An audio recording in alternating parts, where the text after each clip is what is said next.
On est tous nés avec un téléphone entre les mains, on est tous nés face à une télévision, tous face à du divertissement. On est cette génération qui est née au mauvais moment, mais aussi au meilleur.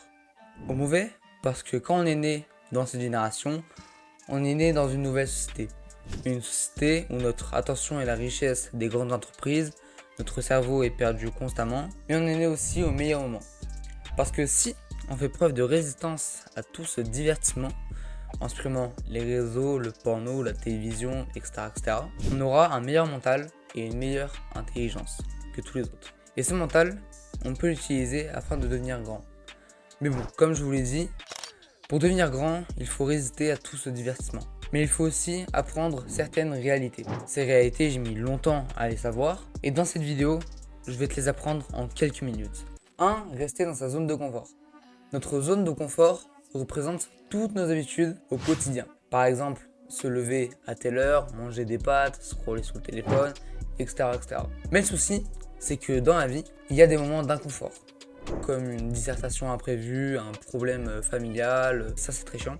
Bref, ça peut être tout et rien. Et ces moments d'inconfort, c'est là où on est le plus vulnérable. C'est là où on peut perdre l'avance qu'on avait, c'est là où on peut être le plus bas mentalement, c'est là où on peut avoir un manque de motivation, on peut arrêter de travailler, on peut arrêter d'avancer. Mais aussi, rester dans sa zone de confort nous empêche d'entreprendre quelque chose. Ne pas franchir cette barrière qui nous paraît insurmontable nous crée la peur d'échouer.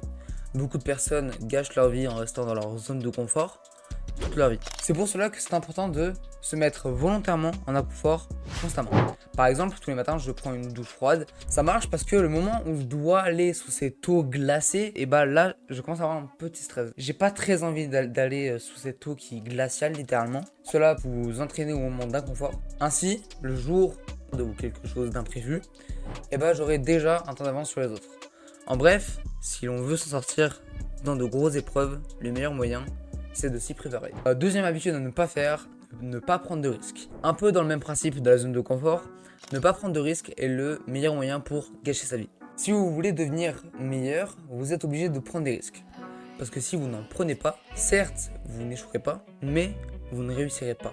Prendre des risques vous permet de saisir les opportunités, de vous forger une expérience, tandis que de ne pas prendre de risques vous fera toujours sentir inférieur par un manque d'accomplissement. Parce que peu importe si vous échouez ou réussissez, prendre des risques va vous confronter au stress et à la pression.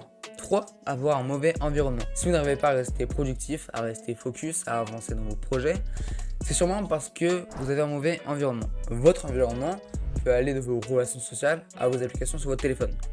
Encore un exemple, si vous êtes fumeur et que vous souhaitez arrêter de fumer, logiquement, vous n'allez pas continuer à acheter des cigarettes parce que vous savez que le meilleur moyen d'arrêter une addiction est de supprimer le produit auquel vous êtes dépendant. Et bien, l'environnement, c'est la même chose. C'est-à-dire qu'on va essayer d'améliorer tout ce qui est à notre portée de main pour avoir un impact sur nos choix. Le but de faire ça, c'est pas de se faire chier la vie, c'est pas se mettre des barrières, parce que ça, c'est la réaction que la plupart des personnes ont. 4. L'inactivité sportive. La forme de développement personnel la plus connue, c'est bien évidemment la musculation. Parce que le plus important avant tout, c'est la santé mentale. Ce qui est le but d'ailleurs du développement personnel. Je vais vous donner l'exemple de David Goggins. C'est un homme réputé pour avoir le mental le plus dur sur cette planète. Il a été invité dans des interviews juste pour nous partager ses exploits. Il a réussi les tests les plus durs de l'armée, comme la semaine de l'enfer. Mais avant d'être à son prime, il était encore plus bas que nous tous.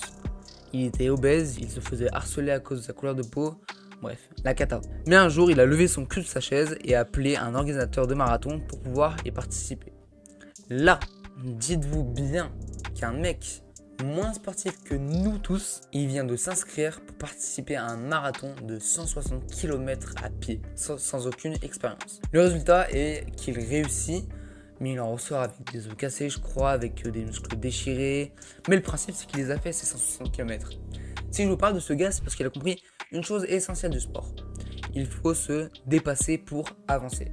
5e et dernière habitude, le manque de sommeil. Alors, je vais citer une phrase: sans travail, pas de réussite, sans productivité, pas de travail, sans énergie. Alors, ce que je veux dire à travers cette phrase, c'est que sans énergie, vous ne pourrez jamais progresser. La moyenne de sommeil français est inférieure à 7 heures de sommeil.